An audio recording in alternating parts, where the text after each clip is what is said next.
I still remember the moment I knew something had shifted. The instant a single message landed on my phone like a bullet I didn't see coming. I had just stepped into the kitchen, tired from a long day at work, and my phone buzzed. It was her, my wife, but the words froze me mid-step. "We need to talk. I think you should know everything." My stomach dropped. My first thought was an emergency, a sick relative, a job crisis, but the way it was worded, so clinical and detached, made my chest tighten. I didn't know it then, but that message would be the hinge on which my entire world swung. At first, I tried to dismiss it. Maybe she was having a rough day. Maybe I was overreacting. But something in the silence that followed, the way the house felt heavier than usual, made doubt creep into me. The kind of doubt that gnaws at your gut, that turns every small thing into a potential warning. It started with missed calls. I'd come home, and her phone would buzz across the room. But when I asked who it was, she'd shrug, laugh it off. "Just a colleague," she'd say, but the hesitation lingered too long. Then there were the tiny changes in routine. Late nights at the office that didn't add up, subtle defensiveness when I asked about her day, the way she'd clear her browser the second I entered the room. I questioned myself first. Maybe I was paranoid. Maybe I was imagining things. I kept replaying every memory, every laugh, every quiet night together, searching for signs that weren't there, or maybe were. One evening, I was waiting for her at the coffee shop near our apartment. She said she had a meeting, but it had ended early. I waited, scrolling through my phone, trying to quiet the knot of unease tightening in my chest. That's when I noticed it. An alert, a notification she'd accidentally left logged in on the shared tablet. My heart stuttered as I opened it. A message thread, months long, between her and someone I didn't know. The words blurred at first, disbelief locking my fingers around the tablet. I could barely comprehend the intimacy in their conversations, the plans made behind my back, the laughter I thought was ours alone now belonging to someone else. I thought I could get away with this. The messages practically screamed. I felt a wave of nausea and anger roll through me, sharp and raw. I wanted to throw something, to yell, to break the world around me. But all I could do was sit there, frozen, watching the person I loved most in the world reveal herself as someone I barely recognized.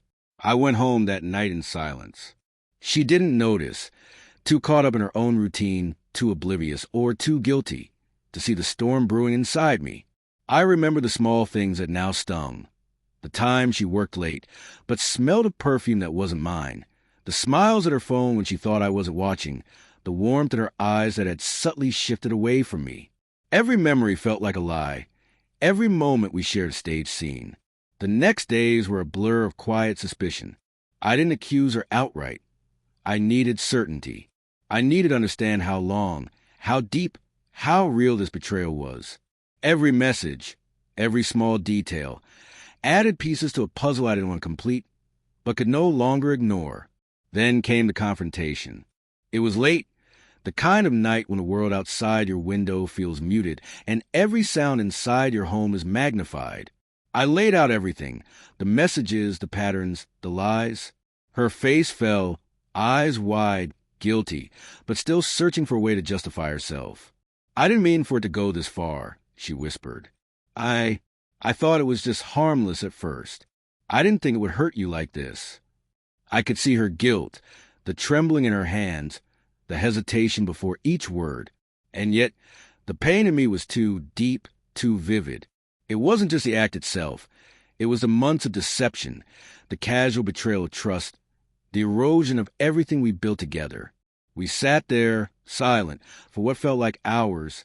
I wanted to scream, to cry, to throw her out, to break everything. Instead, I listened to the quiet tremble in her voice, to the soft, almost pleading attempts at explanation.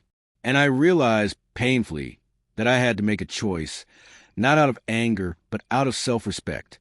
I walked out that night, the cool air outside shocking me back into focus. Every step felt heavy, but also liberating. I let the tears come freely, the weight of betrayal spilling out in ways I hadn't allowed myself before. I thought about the man I used to be, the trust one had given so freely, and how easily it had been shattered. But walking away also felt like reclaiming something. My dignity, my sense of self, the ability to breathe without the constant ache of doubt. In the following days, I reflected on everything we shared. There were flashes of love, laughter, and intimacy that now felt tinged with sadness.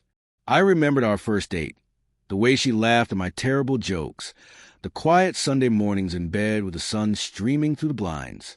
And I mourned, not just for her or for us, but for the version of myself that believed love could be enough to hold someone who didn't want to stay. She reached out a few times, apologies wrapped in hesitant messages, explanations that rang hollow. I read them, felt the pangs of old affection, but knew that returning would only repeat the pattern. Sometimes love isn't about holding on. Sometimes it's about letting go with your head held high, even when your heart feels like it's breaking. I learned painfully that betrayal isn't just an event. It's a lens that shifts your entire perception. The world you thought you knew suddenly looks different. The people you trusted become strangers, and the quiet moments you cherish now echo with doubt. But within that heartbreak, there's clarity. There's a realization that your worth isn't defined by someone else's choices, and that survival isn't about revenge. It's about reclaiming your life. Weeks later, I sat on our old porch, now empty, watching the sunset paint the sky in colors we once loved together. I let myself remember, yes, but without the sting of hope that she might return. I let myself feel the loneliness without shame, the quiet strength settling in like a slow, steady heartbeat.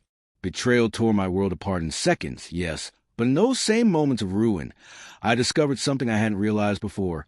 I could endure it. I could rebuild. I could exist outside the shadow of someone else's choices and still find meaning, even joy in my own life.